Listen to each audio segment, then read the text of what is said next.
Benjie was an excellent player, outstanding player for Srjc. And he was not only an excellent player, but he was a fun kind of guy.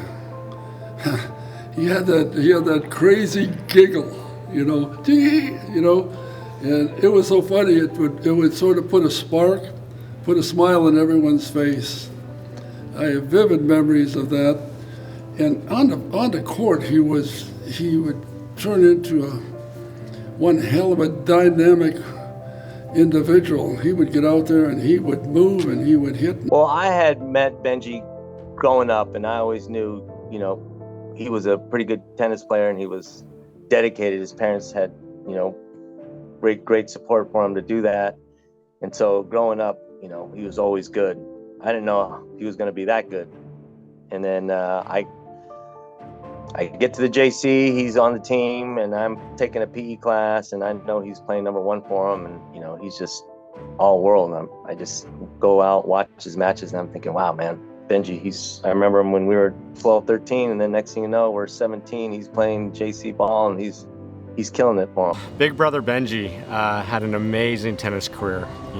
Started here at Carl Newman High School, where he helped coach, and then he moved on to the junior college at Santa Rosa. And that was a real stepping stone for his career at UC Davis after that. So just had an amazing career from probably 8 years old in Sonoma County. Won so many trophies that we forgot, or we lost count of how many trophies he'd won growing up. But just an amazing athlete, amazing person, and just really put his mark on tennis here in the area. He definitely had confidence. He never lacked confidence. And I think one of the things that Benjie was kind of known for was his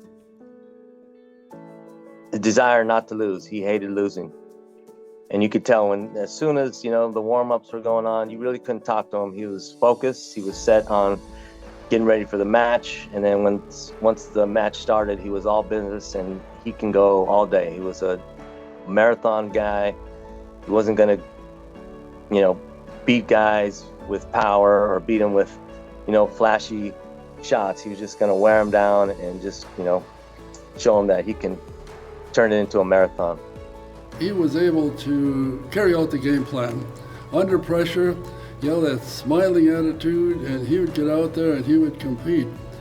And by the way, someone that deserves credit for helping Benjie a lot, and I suspect he's in the audience, I hope he is Tony Mendoza. Tony Mendoza was an outstanding player, and he played number one at Davis, and he was my assistant coach, and he helped a lot, and he and Benjie could relate. When they announced it 3 years ago, he was still with us, and it meant so much to him because the JC was really the first time he really became a top-level tennis player, a college tennis player. So he really pushed the boundaries of, what he can do, and so it meant so much for him to be honored this way. He was a team player, and I think, aside from him, he would spread out, and everyone knows that entire family, the whole Aguirre family, they're team players. They love the family members, they take care of the family members, but they spread out their generosity. They help everyone, and they just have that giving spirit, and which I think is missing in our society today. And he had that. He could give to the other players, even though he was a superior player. He would work with some of the players that weren't quite at his level. And he was always fun for them too. They always enjoyed him. So he brought a team atmosphere that was conducive to winning. He was such a fighter. He's so competitive, but such a good sportsman, win or lose. You knew that he was going to give you everything he had and just do it in a very professional manner.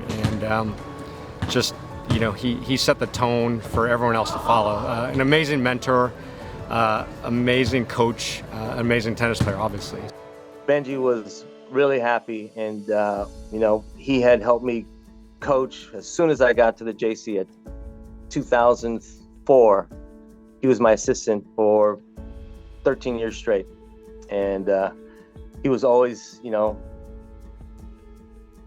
would talk to me about it, and we joke around about how his, sooner or later he's going to be a Hall of Fame. But when I finally told him that it was going to happen, his face lit up, and he had that little hop in his step and that little swagger. And I was proud to be the one that to tell him. I just feel honored to be here, and it's I think a delayed celebration of life for all of us.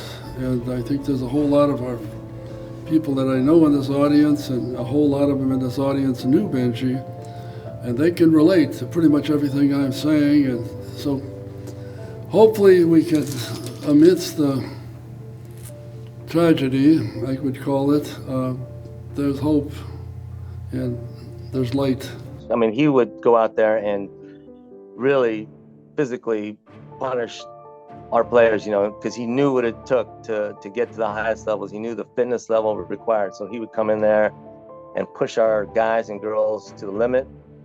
And then one of his biggest jobs was never lose to any of our players. So anytime we had some great recruits, and he never lost a set to anybody. And even at the age of mid-40s, he was beating our guys, and he'd just wear them out and show them, the Bearcat way, how to play tennis. Everything you did touched so many people's hearts, and you don't know what an amazing impact that is on all the people, not only part of the JC, but that's the tennis community as a whole. And we miss you every day, and we know you're looking down upon us, and wishing that we have good tennis thoughts.